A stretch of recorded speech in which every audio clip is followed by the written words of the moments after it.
Well, I'm joined now from Kiev by Olena Cherkryzhova, who volunteers teaching English to Ukrainian soldiers. Olena, thank you for waiting to talk to us. I wonder how it feels to you to have this war still going on after a whole year.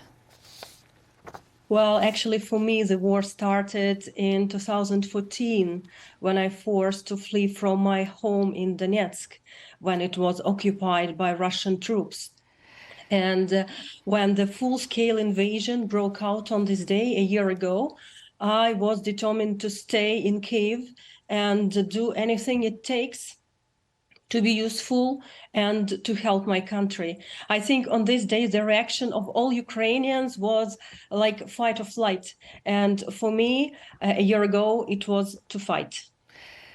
I will ask you what you've been doing in a moment, but you mentioned you're from Donetsk and life has been turned upside down for more than 8 years now. You're from Bakhmut and that city has had a particularly terrible time. Do you know what's happening there right now?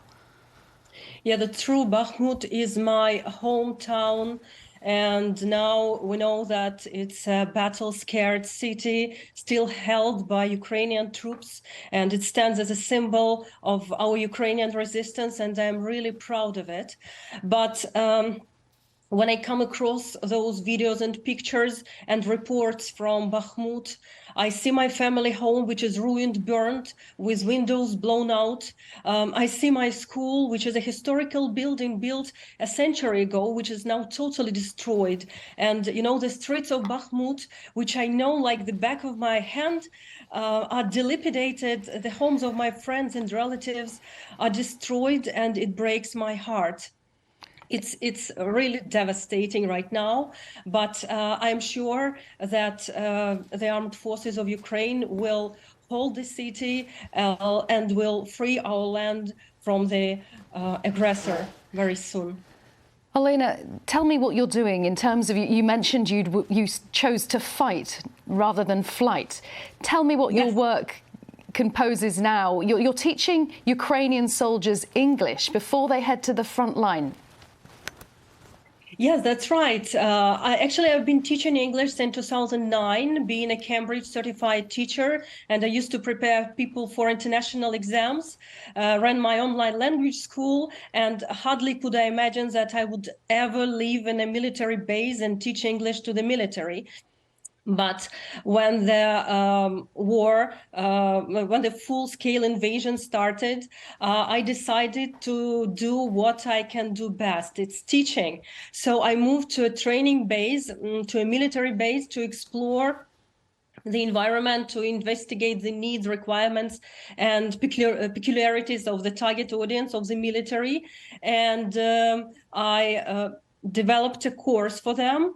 And currently, I'm also teaching English here in Kiev at the headquarters of a territorial defense unit.